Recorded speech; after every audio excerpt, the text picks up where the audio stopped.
एक जनप्रतिनिधि अपना जीवन जितना व्यवहारिक बना ले, जनता के साथ उसका संवाद जितना अच्छा होगा, साथ साथ वह जिस मजबूती के साथ ईमानदारी पूर्वक जनता की समस्या के लिए प्रयास प्रारंभ करेगा, जनता की अपेक्षाओं पर वह उतना ही खरा उतरता हुआ दिखाई देगा। नकारात्मकता किसी जनप्रतिनिधि को कभी आगे नहीं बढ़ा सकती, कभी नहीं। मैंने हमेशा देखा है, मैं इस चुनाव में भी देख रहा था, एक मान्य सदस्य थे, वो छोटी छोटी बातों को लेकर धरना प्रदर्शन करते थे, जाम करते थे। विकास की कोई योजना आती थी तो भी धरना प्रदर्शन शुरू होता था। और मैं इस चुनाव में जब रिजल्ट जिस दिन आ रहे थे, मैंने कहा यार उस विधानसभा का थोड़ा रिजल्ट दिखाओ। पता लगा वो चौथे नंबर पर थे। आप देख सकते हैं जनता कितनी जागरूक है, उसे मालूम है लोकतंत्र में जनता को जनार्दन का स्वरूप वैसे ही नहीं माना गया है। उसे एक एक गतिविधि की जानकारी होती है, और गतिविधि की जानकारी किस रूप में होती है। विधानसभा की हमारी कार्रवाई चल रही है, हम में से ज्यादातर लोगों में होड़ क्या लगती है कि हम जिस रूप में अपनी बात को कह दें, बस एक बार प्रोसीडिंग का हिस्सा बनना चाहिए।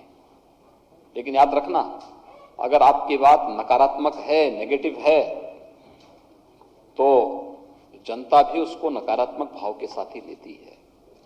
उसका कोई क्रेडिट आपको नहीं मिल पाता है, बल्कि आपकी एक खराब छवि प्रस्तुत होती है। और अगर हमारे भाव सकारात्मक हैं, प्रदेश हित में है, देश हित में है, जनता के हित में है, लोक कल्याण के हित में है, तो जनता भी उसे उसी भाव के साथ लेती है। कुछ भी छुपा हुआ नहीं रहता जी, उनसे कुछ भी नहीं छुपा रहता है। और इसलिए एक सकारात्मक भाव के साथ कार्य करते हुए जब हम जन अपेक्षाओं पर खरा उतरते हैं, तो जनता हमें बार बार समर्थन देती है। और जिस मुद्दे को आप सकारात्मक भाव के साथ उठाते हैं, उसका परिणाम भी उसी प्रकार से सकारात्मक रूप से मिलता हुआ दिखाई देता है।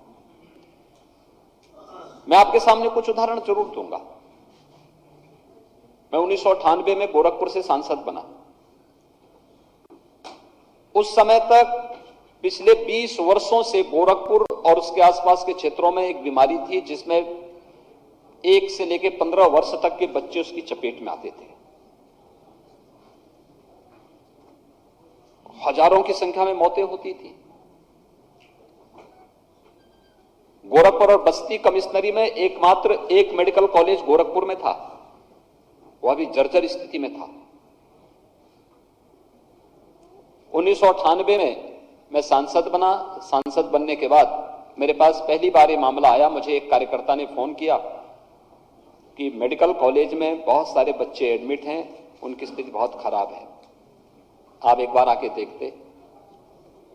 तो मैं गया, लेकिन जैसे मैं अंदर वार्ड में जाना चाहता था, वहां के प्रिंसिपल ने मुझे वार्ड में नहीं जाने दिया। खैर, मैं प्रतिरोध करते हुए वार्ड में पहुंचा। भयंकर बदबू थी। एक एक बेड में 4-4 बच्चे लिटाए गए थे। न बेड है, न बेड सीट है, गंदगी का अंबार है, भीषण गर्मी है। यही जून और जुलाई का महीना था, पंखा एक भी नहीं चल रहा था।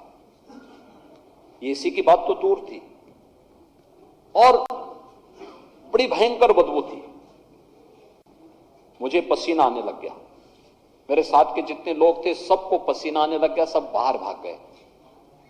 मैंने अपना गमछा लिया, अपने मुंह पे बांधा, और मैं गमछा बांध करके ही वार्ड में घूमने लग गया। और कार्यकर्ता फिर मुझे कहा कि थोड़ा यहाँ का टॉयलेट भी थोड़ा देख लीजिए। 3rd फ्लोर में वार्ड था और टॉयलेट पूरी तरह चौक था। मैंने वहां पूछा, मैंने कहा प्रिंसिपल तो हमारे साथ नहीं थे, डॉक्टर थे। मैंने कहा ये टॉयलेट कब से चौक है? कहा साहब कभी खुला ही नहीं। अब आप अनुमान कर सकते हैं कि 3rd फ्लोर का टॉयलेट अगर चौक है तो अनुमान कर सकते हैं। खैर, वो सब देखने के बाद मैं प्रिंसिपल के पास गया। प्रिंसिपल बैठे हुए थे तो उन्होंने मेरे सामने एक सूची दी। उन्होंने कहा हमारे पास कुछ भी संसाधन, मैं इससे पहले बोलता तो उन्होंने मुझे सूची दे दी। उन्होंने कहा था हमारे पास न पंखे हैं, न बेडशीट है, न दवा है, कुछ भी तो नहीं है, हम कैसे कर पाएंगे। तो मैं गया वापस और उसमें से कुछ सामान मैंने, जैसे बेडशीट, मैंने 100 बेडशीट खरीदी अपने पास से। वहां के कुछ उद्यमियों के साथ मैंने बैठक की। मैंने उनसे कहा कि आप कम से कम पंखे और एसी दे दीजिए, वार्ड के लिए बच्चे हैं वहां पे।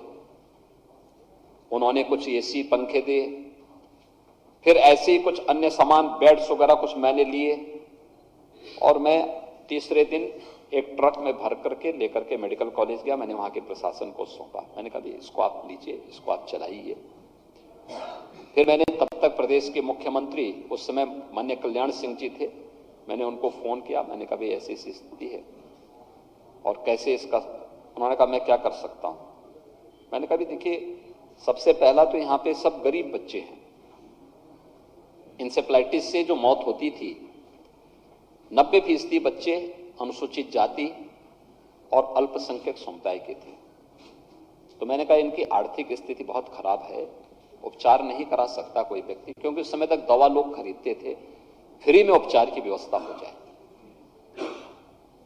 तो उन्होंने कहा ठीक, हम ही व्यवस्था करवाते हैं।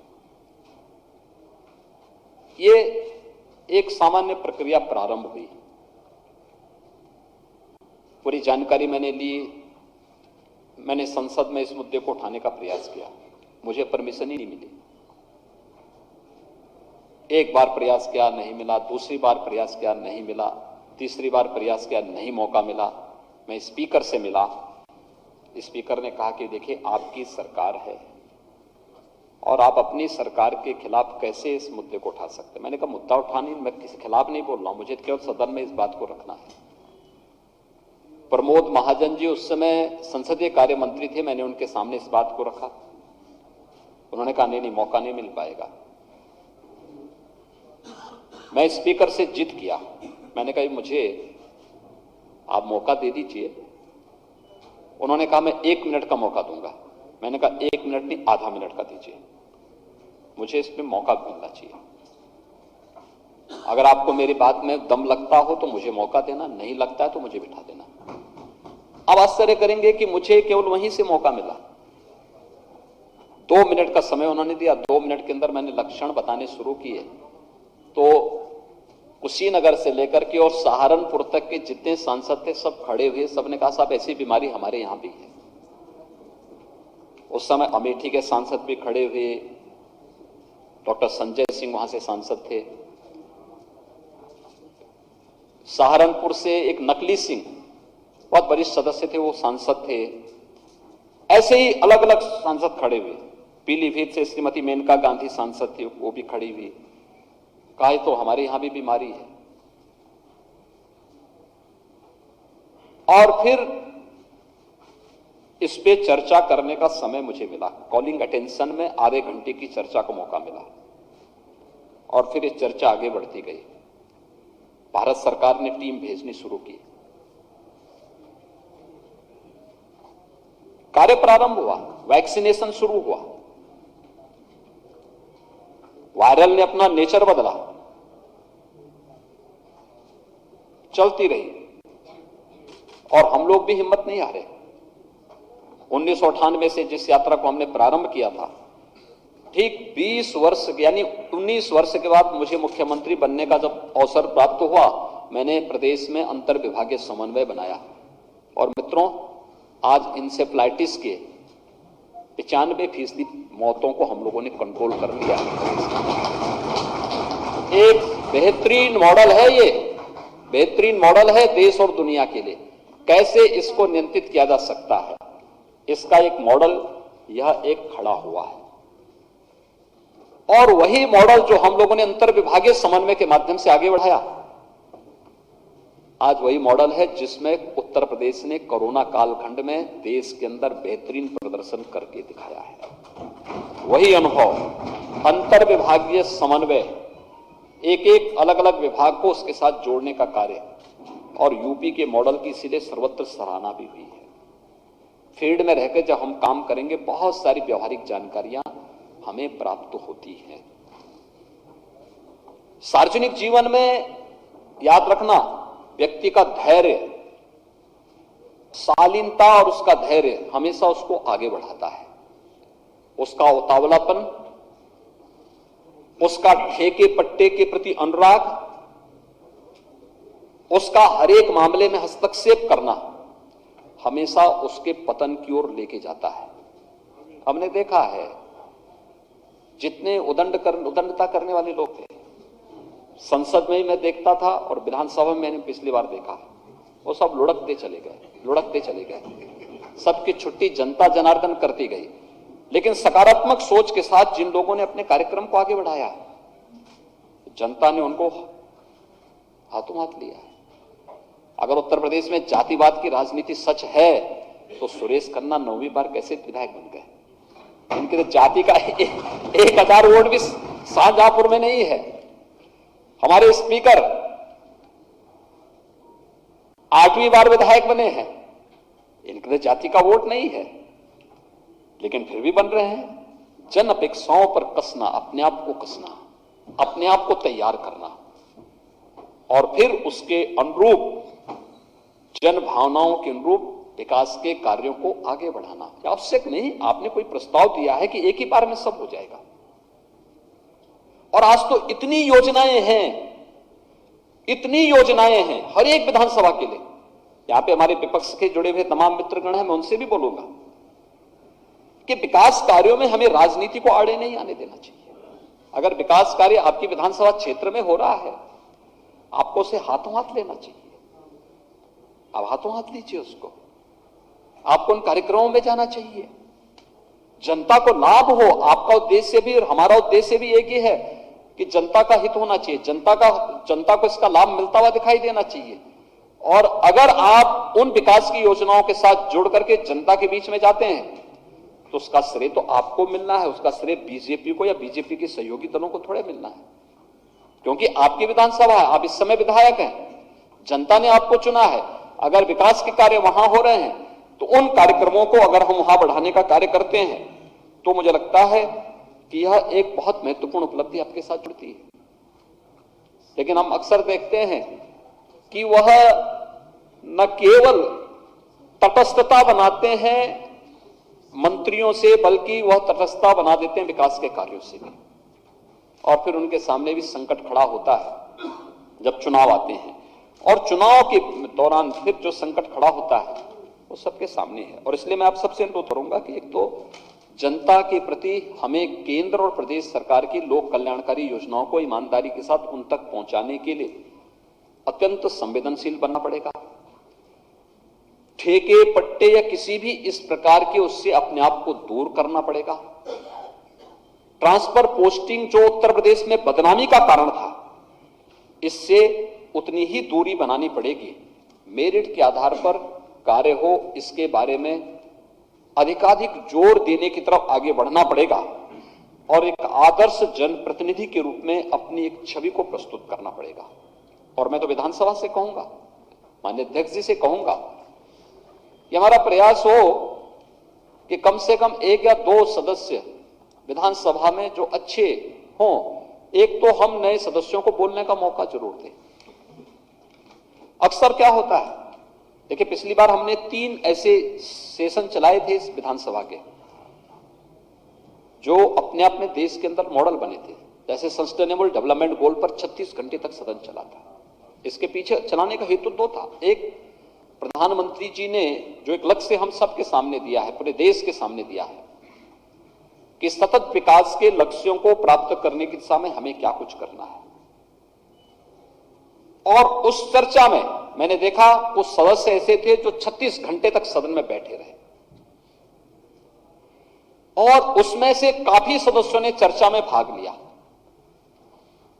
जिनको हम सोचते थे कि इनको कुछ भी पता नहीं होगा, लेकिन जब डिबेट में उन्होंने अपनी बात को रखी, क्योंकि रात्रि को 2 बजे तक तो मैं भी सदन में था और रात्रि 2 बजे तक मैं उनके भाषण सुनता रहा, 5-5, 7-7 मिनट मिलता था, लेकिन क्या मजबूती के साथ, कम शब्दों में किस प्रभावशाली तरीके से वे अपनी बात को सदन में रखते थे, यह मुझे लगता अत्यंत अनुकरणीय उदाहरण था। उस समय सदन के अंदर मैंने देखा कितना पोटेंशियल है, कितनी ऊर्जा है, कितनी प्रतिभा है जनता के द्वारा चुने गए बातों पे। आवश्यक नहीं कि आपकी भाषा साहित्यिक हो, आवश्यक भी नहीं कि आपकी भाषा विशुद्ध व्याकरण युक्त हो। महत्वपूर्ण यह है कि विकास के प्रति आपकी सकारात्मक दृष्टि और आपका व्यवहारिक ज्ञान, क्योंकि आप जो कहेंगे वो व्यवहारिक ज्ञान पर आधारित होना चाहिए। फील्ड में आप विजिट करेंगे, उससे जुड़ी हुई जानकारी हो। वो कोई साहित्यिक मंच नहीं कि हम साहित्यिक भाषा का प्रयोग ही वहां पर करें। जो आपकी भाषा है, अपनी भाषा में अपनी बात को वहां पर कहने की आदत हमारी होनी चाहिए। और हमारा प्रयास हो कि वर्ष में फिर कोई ऐसा मैकेनिज्म हम तैयार करें कि 1 या 2 या 3 ऐसे कुछ आदर्श विधायक हम चयनित करें, जो विधानसभा के किसी एक सत्र में फिर उनको सम्मानित करके एक व्यवस्था को आगे बढ़ाया जाए। जरूर आगे बढ़ाया जाए कि भाई हर साल एक ही विधायक को न किया जाए, भाई एक को जब मिल गया तो 5 साल में फिर उसका नंबर ना आए, फिर 5 साल के बाद ही आए। लेकिन कुछ ऐसे सत्र होने चाहिए, जैसे राज्यपाल का अभिभाषण। कौन कहता है कि हम राज्यपाल महोदय जब अभिभाषण दे तो राज्यपाल जी के अभिभाषण के बाद फिर हम चर्चा को देर रात्रि तक नहीं कर सकते? पूरी रात्रि भर चलाइए सदन को, भोजन की व्यवस्था हो, अधिक से अधिक सदस्य बैठे, कोरम हमेशा भरा हुआ हो, प्रोसीडिंग का हिस्सा उनकी बात को किया जाए, उनकी प्रोसीडिंग में पूरी बात उनकी आए, कम शब्दों में प्रभावशाली तरीके से अपनी बात को रखना। ये चीजें अगर हम करते हैं तो मुझे लगता है कि एक अच्छे जनप्रतिनिधि के रूप में आपकी पहचान बनेगी। भाषण देने का एक अभ्यास आपका होगा जनता के सामने। देखिए, हमारी ताकत जनता के प्रति हम अपने संबोधन के माध्यम से ही सम्मोहन पैदा करते हैं और फिर वही सम्मोहन हमें वोट में बदलता है। अगर आप केवल चुपचाप खड़े होकर हाथ जोड़ के जा रहे हैं, एक बार वोट मिल जाएगा, दूसरी बात जनता पूछिएगी कि अरे आप कुछ बोलेंगे भी, तो बोलने की आदत का मंच बनना चाहिए विधानसभा, और उसकी आदत डालने का एक अभ्यास, और फिर आदर्श विधायक के चयन की प्रक्रिया। फिर विधानसभा में हम जब विधानसभा की कोई पुस्तिका जारी करें तो उसमें आना चाहिए कि फलाने सत्र में यह हमारा आदर्श विधायक रहा है, यह हमारे आदर्श विधायक के रूप में इन लोगों ने वो किया है। तो ये कुछ चीजें हैं जिसको लेकर हमें कार्य करना होगा। दूसरा, मैं अक्सर एक बात देखता हूं, अभी 23 को माननीय राज्यपाल महोदय का भाषण होगा नए विधानसभा का। सत्र की शुरुआत राज्यों में राज्यपाल जी के अभिभाषण से होती है और संसद में राष्ट्रपति जी के अभिभाषण से होती है। फिर राज्यपाल जी के प्रति धन्यवाद प्रस्ताव सदन में आएगा और उस पर चर्चा होगी। याद रखना, अगर आप विधानसभा में हैं तो राज्यपाल जी के भाषण के दौरान, राज्यपाल जी के आने के पहले सभी मान्य सदस्य कम से कम 15 मिनट पहले अपनी सीट पर बैठ जाएं। उस दौरान शांति से राज्यपाल महोदय के अभिभाषण को सुने। बहुत कुछ मटेरियल उस अभिभाषण में आपको भाषण का मिलता हुआ दिखाई देगा। आपके पास सॉफ्ट कॉपी या हार्ड कॉपी तो बाद में आएगी, लेकिन भाषण को चुपचाप अपना ईयरफोन लगाइए और पूरे भाषण को सुनिए, अच्छी बातों पर ताली पीटिए और उसको पूरा समर्थन उस समय करिए। एक माहौल बदला हुआ दिखाई देगा आपको। दूसरा, राज्यपाल जी के आने के पहले या राष्ट्रपति जी के आने के पहले या कोई भी ऐसा महानुभाव जो हमारा अतिथि बन के आ रहा है हमारी विधानसभा में, वह केवल सत्ता पक्ष का अतिथि नहीं होता। जैसे कल लोकसभा के माननीय स्पीकर आए थे, सत्ता पक्ष विपक्ष दोनों वहां पर था। एक मैसेज देश के अंदर अच्छा गया। मैसेज क्या गया कि देखिए, एक नवाचार के लिए, ई विधान के लिए सत्ता पक्ष और विपक्ष दोनों में सहमति है। इसका मतलब उत्तर प्रदेश के विकास में हम अपने राजनीतिक मतों से ऊपर उठ करके काम करने के लिए पूरी प्रतिबद्धता के साथ आगे बढ़ेंगे। यह एक मैसेज था उसका। बात छोटी है लेकिन मैसेज दूर तक जा रहा है। लाभ 25 करोड़ जनता के लिए जा रहा है। और भाइयों बहनों, उसका लाभ किसको मिल रहा है? हर एक सदस्य को मिल रहा है। सदस्य के प्रति देखिए, आज हमारी सबसे बड़ी कमी क्या हो गई? राजनेता अविश्वास और असम्मान का प्रतीक बन गया है। ये सदन है जो हमें विश्वास का प्रतीक बनाएगा। यहां की चर्चा, यहां की गंभीर चर्चा, यहां पर प्रभावी चर्चा हमें सम्मान का प्रतीक बनाएगी और उस प्रतीक के रूप में हमें उभरना है, इस कार्यक्रम को आगे बढ़ाना। 6 जून को महामहिम राष्ट्रपति जी ज्वाइंट सेशन को संबोधित करेंगे। आजादी के अमृत महोत्सव वर्ष में एक दुर्लभ अवसर आ रहा है जब राष्ट्रपति जी का महत्वपूर्ण उद्बोधन उत्तर प्रदेश विधानमंडल को प्राप्त होगा। राष्ट्रपति जी के उद्बोधन के पहले सदन में उपस्थित हो जाना, कम से कम आधे घंटे पहले आ जाना। हम लोग राष्ट्रपति जी के साथ आएंगे, राज्यपाल महोदय, मैं, स्पीकर महोदय, हम लोग राष्ट्रपति जी के साथ ही आएंगे। लेकिन शेष सदस्य आधे घंटे पहले कम से कम अपनी सीट पर बैठ जाएं और अपनी सीट पर बैठ करके हम शालीनता के साथ अमृत महोत्सव वर्ष के अवसर पर संवेद सदन को संबोधित करने के लिए राष्ट्रपति जी के मार्गदर्शन को, उनके भाषण को हम सुने, उनके मार्गदर्शन को लें। बहुत सारी चीजें हमें मिलेंगी। एक चीज हम जरूर ध्यान में रखें, जब राज्यपाल जी का भी भाषण हो, जब राष्ट्रपति जी का भी भाषण हो या राष्ट्रपति जी का मार्गदर्शन सदन को प्राप्त हो या सदन की सामान्य रूटीन की प्रक्रिया भी हो, हम अपना मोबाइल फोन बंद करके रखेंगे, रखना भी चाहिए।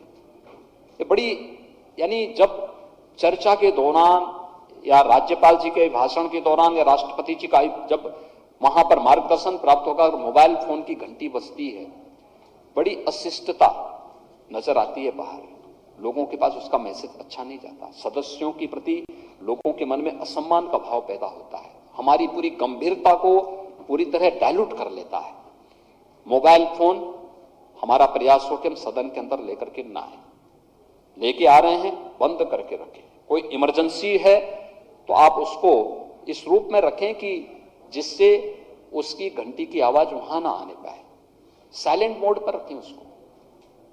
ये कुछ चीजें हैं जो सावधानी रखने की आवश्यकता है। ये हमारी गरिमा में वृद्धि करेगा, हमारे प्रति लोगों के मन में एक सम्मान का भाव पैदा करेगा।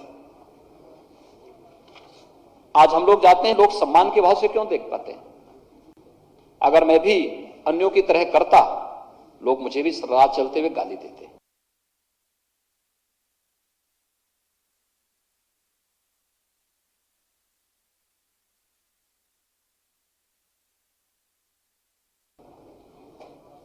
गाली देते ना, अलविदा की नमाज नहीं हुई, मस्जिदों में 3-3 शिफ्ट में उन्होंने नमाज अदा की, एक अभिनंदनीय कार्य हुआ। अगर सरकार भेदभाव करती कि नहीं साहब इधर एक पक्ष करेगा दूसरा पक्ष नहीं करेगा, या माइक उतारने के लिए हमने कहा कि भाई देखो लोगों को परेशानी होती है, परिसर के बाहर आवाज नहीं आनी चाहिए, हमने अपील की, सबने योगदान किया।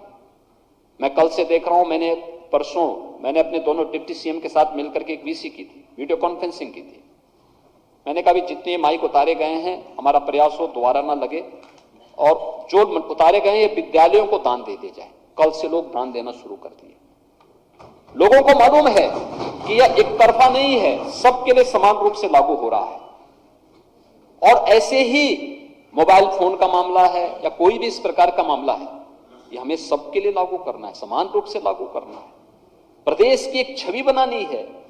जो लोग ये मानते थे कि उत्तर प्रदेश विकास में बैरियर है, इस छवि को हटाना है। उत्तर प्रदेश देश में विकास का अग्रणी नेतृत्वकर्ता के रूप में आगे बढ़ेगा। इस छवि को आपके माध्यम से देश के सामने प्रस्तुत करना है और इसके लिए हम सबको अपने आप को तैयार करना होगा। एक विधानसभा सत्र के बाद संसदीय कमेटियां भी बनेंगे। संसदीय कमेटियों का काम एडवाइजरी होता है और एक सरकार को या विभागों को सलाह के रूप में वे काम करती है। मैं बहुत बार देखता हूं बहुत सारी कमेटियां अधिकारियों को बुला करके आदेश पारित कर देती हैं। मुझे लगता है कि वह एक गलत परंपरा की शुरुआत होती है। हमें उसका ध्यान रखना होगा। अपने अधिकार और अपने कर्तव्यों के बीच में एक बेहतर समन्वय बनाना होगा, और जब भी ये समन्वय में कहीं कोई दिक्कत आएगी तो बाद में संकट खड़ा होगा। तो कोई भी ऐसा कार्य हम लोग न करें कमेटी की से जुड़े हुए, क्योंकि अक्सर मैं देखता हूं कि बहुत सारी जगह ऐसे ऐसे आदेश पारित किए गए हैं कि मैं देख के चौंकता हूं, क्योंकि मुझे इस देश की संसदीय कमेटियों में रहने का अवसर प्राप्त हुआ है और मैंने उन चीजों को देखा है कि कमेटियों के अधिकार क्या हैं और कर्तव्य क्या हैं। हमें उन चीजों को देखना होगा। कहीं भी किसी को हमारी योग्यता पर, हमारी क्षमता पर या किसी न्यायालय को हमारी कार्यपद्धति पर उंगली उठाने का अवसर न मिले, क्योंकि जो विधानसभा की कमेटियां होंगी, एक मिनी विधानसभा होती है, उसके पास पावर वही है जो विधानसभा के पास पावर होती है, लेकिन अपनी ताकत का बेजा दुरुपयोग भी नहीं होने देना चाहिए। वह अपनी सलाहकार की भूमिका के रूप में ही अच्छी सलाह उपलब्ध करवाएंगे तो अच्छा उसका संदेश जाएगा। यह जो प्रबोधन का कार्यक्रम चला है, आपके पास नियमों की पुस्तिकाएं मिली होंगी, हम एक बार उसको देखेंगे। विधानसभा में पुराने सदस्य कैसे नियम के अंतर्गत अलग अलग परफॉर्मा होंगे, उसके अंतर्गत कैसे उस प्रक्रिया को फॉलो करके अपनी बात को रख रहे हैं, कैसे हमें अपने कार्यक्रम को आगे बढ़ाना है। अगर हम थोड़ा भी एक बार उसमें अभ्यास कर लेंगे, आप देखना एक दो सत्र के अंदर ही नए सदस्य पारंगत हो जाएंगे, और फिर पारंगत ही नहीं होंगे, आप पुराने सदस्यों को भी इस मामले में बेहतर सलाह देने की स्थिति में हो सकते हैं। और बेहतर सलाह इस बात को लेकर के कि देखिए आप जो है इसमें इस रूप में आपने किया, लेकिन आपको इतना ही समय लेना चाहिए था, लेकिन आपने ज्यादा समय ले लिया, आप इसको और प्रभावी ढंग से बोल सकते थे, इसकी प्रभावशालीता को और मजबूती के साथ आगे बढ़ा सकते थे। बहुत सारे सुझाव आप इसके माध्यम से दे सकते हैं, और उस प्रक्रिया के साथ अगर हम जुड़ पाए, हमें अपने आप को तैयार करना होगा। और फिर अंततः मैं आप सबसे ये अपील करूंगा, देखिए जनता ने बहुत विश्वास के साथ आपको चुना है, बहुत विश्वास के साथ चुना है। 25 करोड़ जनता में 403 बिरले सदस्य ऐसे हैं जिनको जनता ने अपना लीडर मान करके चुनाव जिता करके यहां भेजा है, और उन 403 का दायित्व बनता है कि उन जन अपेक्षाओं पर हम खरा उतर सके। खरा उतरने के लिए जनता के साथ सीधे संवाद हमारा होना चाहिए। विधानसभा सत्र के बाद जब भी आपको अवसर मिलता है, कमेटियों की बैठकों को छोड़ करके या कोई विशेष सत्र को छोड़ करके, या जब आप अपनी विधानसभा से जुड़े हुए कार्यों को देख करके यहां पर आते हैं, उस समय को छोड़ करके जब भी आप अपने घर में हो, जनता से जरूर मिले। एक समय तय कर लीजिए, पूरी प्रक्रिया को टाइम टेबल तय कर लें अपने पूरी प्रक्रिया का। देखिए हम लोग भी अपना तय कर रहे हैं, सोमवार से लेकर बृहस्पतिवार तक मैं और हमारे सभी मंत्रीगण लखनऊ में रहेंगे। अगर कोई विशेष कार्य नहीं है तो लखनऊ में हम उपस्थित रहेंगे, और शुक्रवार, शनिवार, रविवार को हम लोग भी फील्ड में रहेंगे, अलग अलग जनपदों के दौरे पे रहेंगे। जनपदों के दौरे के दौरान हम लोग जनप्रतिनिधियों से भी मिलेंगे, जनता से भी मिलेंगे, विकास के भौतिक कार्यों का सत्यापन भी करेंगे, समीक्षा बैठकें भी करेंगे। आपको अपनी बात जो भी करनी है मंत्री के साथ अलग से बैठक करके अपनी बात को रखें। समीक्षा बैठक के दौरान आरोप प्रत्यारोप एकदम बंद होना चाहिए, उसकी गरिमा रखनी चाहिए। और अगर आपको लगता है कोई व्यक्ति गलत है, कोई गलत काम कर रहा है, उसका अलग से जब बैठते हैं उस दौरान अपनी बात को शालीनता के साथ रखें। फलाना व्यक्ति गलत है, फलाने व्यक्ति के बारे में आप एक बार जांच करवा लें, देख लें।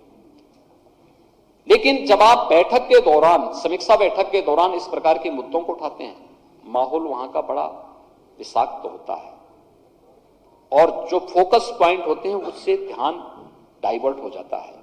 हमें इस चीज को हमेशा ध्यान रखना होगा, और इसलिए सोमवार से लेकर के बृहस्पतिवार तक माननीय जनप्रतिनिधियों के लिए यहां पर मैं भी, दोनों डिप्टी सीएम भी, हमारे सभी माननीय मंत्रीगण भी यहां पर मौजूद रहेंगे। लेकिन अच्छा होगा पहले से समय लेकर के आप मिलेंगे तो आसानी से आपको समय मिल जाएगा।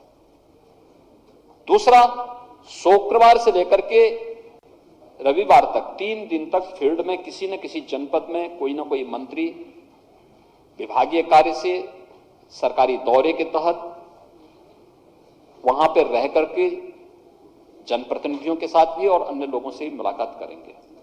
मैं विधानसभा के अपने अध्यक्ष महोदय से भी और विधान परिषद के अपने सभापति महोदय से भी इस बारे में अनुरोध करूंगा कि हमारा प्रयास हो कि जो विधानसभा की कमेटियों की बैठक भी हो वह मंगलवार या बुधवार के ही दिन हो, जिससे माननीय विधायक जब आए तो उस दौरान वे कमेटियों की बैठक में भाग ले सकें और यहां पर किसी मंत्री से या किसी से मुलाकात करनी हो तो उस दौरान मुलाकात करके फिर अपनी विधानसभा में वापस जा सके। एक प्रक्रिया के साथ हमें उसको जोड़ना पड़ेगा, जिससे उनके जनप्रतिनिधियों की भी सुविधा हो सके, मंत्रियों की भी सुविधा हो सके, वे अपनी बात को लिखित रूप से वहां पर प्रस्तुत भी कर सके। ये कुछ चीजें होती हैं जो बहुत छोटी छोटी चीजें हैं जिस पर हमें ध्यान देना होगा और उस प्रक्रिया के साथ अपने आप को आगे बढ़ाना होगा। एक अच्छे जनप्रतिनिधि के रूप में, एक आदर्श जनप्रतिनिधि के रूप में आपकी छवि जीवन पर्यंत आपका साथ देगी। लेकिन अगर जनप्रतिनिधि की छवि पर कहीं कोई डेंट आया तो आपके लिए जीवन पर्यंत वह एक अभिशाप बन करके भी आपका पीछा नहीं छोड़ेगी। हमेशा इस बात को ध्यान में रखना। और मुझे लगता है कि अच्छे ढंग से, शालीनतापूर्वक, प्रभावशाली तरीके से विधानसभा के सत्र में भाग लेना, प्रोसीडिंग की कार्रवाई में भाग लेना। अध्यक्ष महोदय भी तय कर चुके हैं कि नए सदस्यों को हम मौका दें, बोलने का मौका मिलना चाहिए, प्रयास होना चाहिए। पहले भाषण करें तो लिखित भाषण आप लेकर आए, एक पेज का भाषण लेके आए, 3 मिनट 4 मिनट में अपनी प्रभावशाली भाषण। घर में भी कुछ बोलने का अभ्यास करें। खन्ना जी तो जब बोलते थे तो कोने में खड़े होकर के भाषण करते थे, लेकिन आज अच्छे ऑडिटर हैं, अच्छा भाषण करते हैं, घंटों बोल सकते हैं। आपको भी थोड़ा घर में बड़ा अभ्यास करिए, फिर आइए बोलिए, लिखित पहला भाषण लिखित बोलिए। संसद में पहला भाषण जो होता है लिखित पढ़ सकते हैं, लेकिन उसके बाद कागज देख करके आप केवल पॉइंट, कोई बुलेट पॉइंट हो तो उसी को आप बोल करके पढ़ सकते हैं, शेष नहीं पढ़ सकते।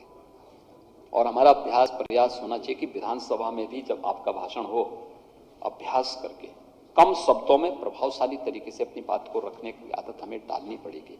एक अच्छे विधायक के रूप में आपकी छवि बनेगी, जन अपेक्षाओं पर आप खरा उतरते हुए दिखाई देंगे और जनता आपको अपना नेता मान करके बार बार आप पर विश्वास करेगी। यह जो है हमें करके दिखाना है और इस दिशा से प्रबोधन का कार्यक्रम अत्यंत महत्वपूर्ण